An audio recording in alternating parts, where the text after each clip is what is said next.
د برېښنا انرژۍ د تامین په برخه کې د افغانستان برېښنا شرکت هڅې یوازې تیرو 2 اونیو کې د برېښنا سکتور په برخه کې د 6 سترو پراختیایي پروژو عملي چارې پیل شوې.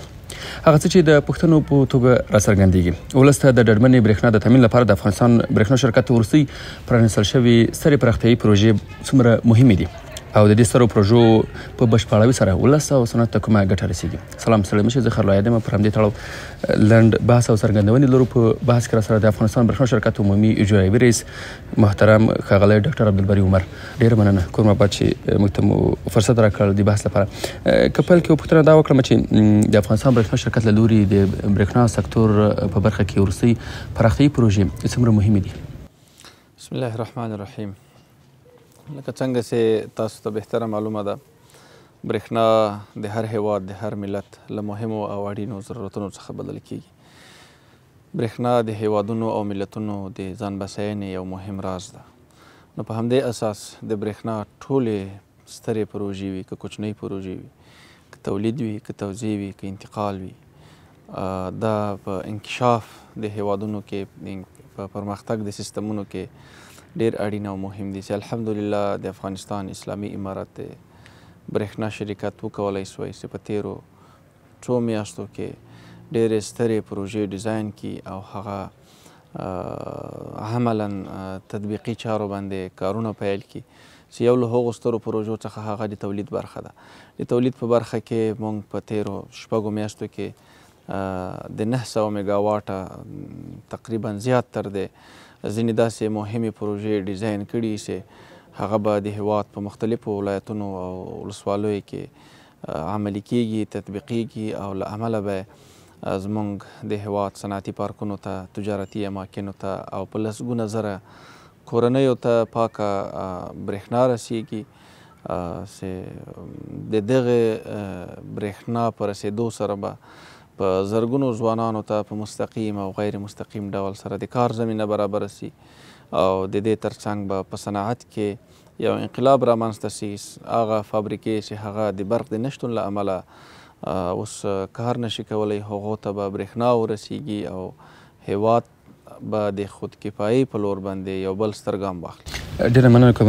رئیس محترم، د افغانستان برېښنا شرکت له لوري هغه پروژې چې اوس مهال روانې ده یا هم په دغه نږدې ورځو کې پرانیسته کېږي د چارو، دا به د کورونو د روښانتیا په برخه کې او د صنعت د ملاتړ په برخه کې تر کومه کچه هغه اغېزمن رول ادا کړي؟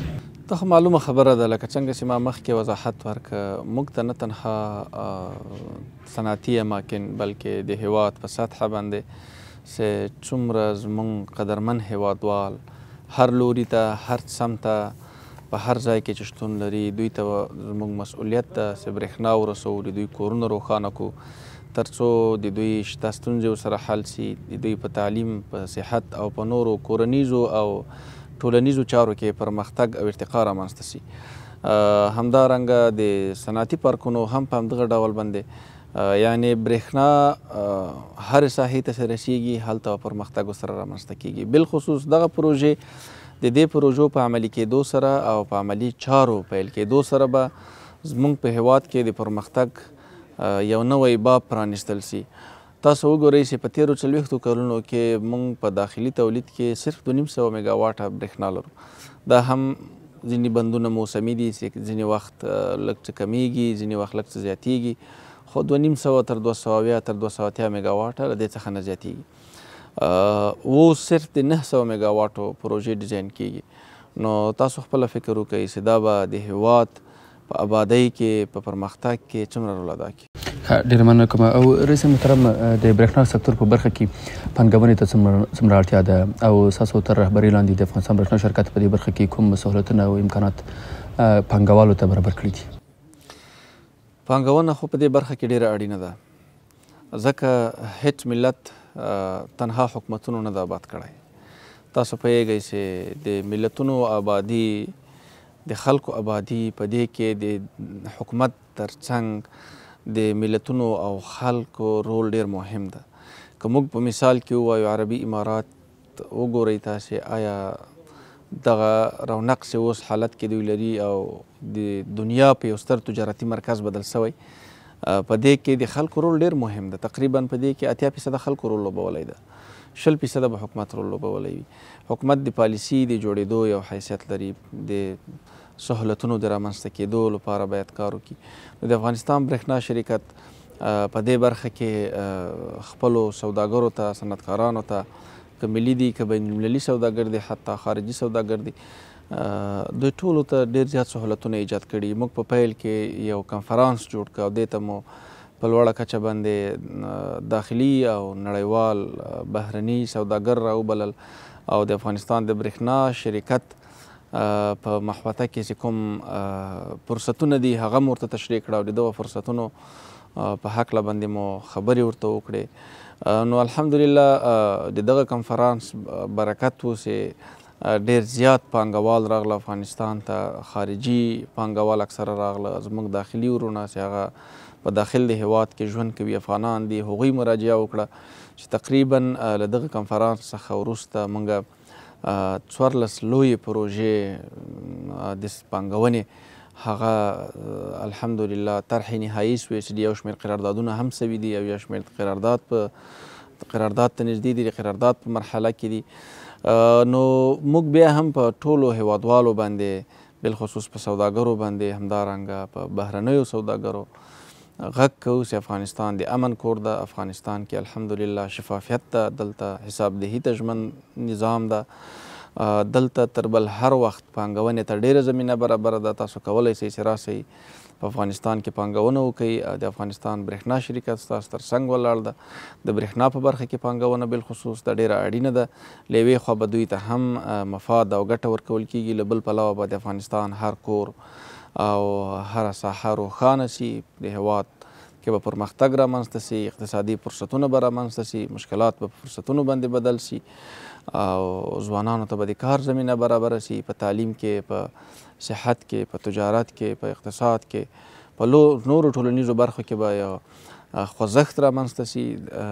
ځکه برېښنا د ژوند تر ټولو مهمو ضرورتونو څخه له اکسیجن او خوراک څخه وروسته بل مهم ضرورت د ما په فکر هغه برېښنا ده.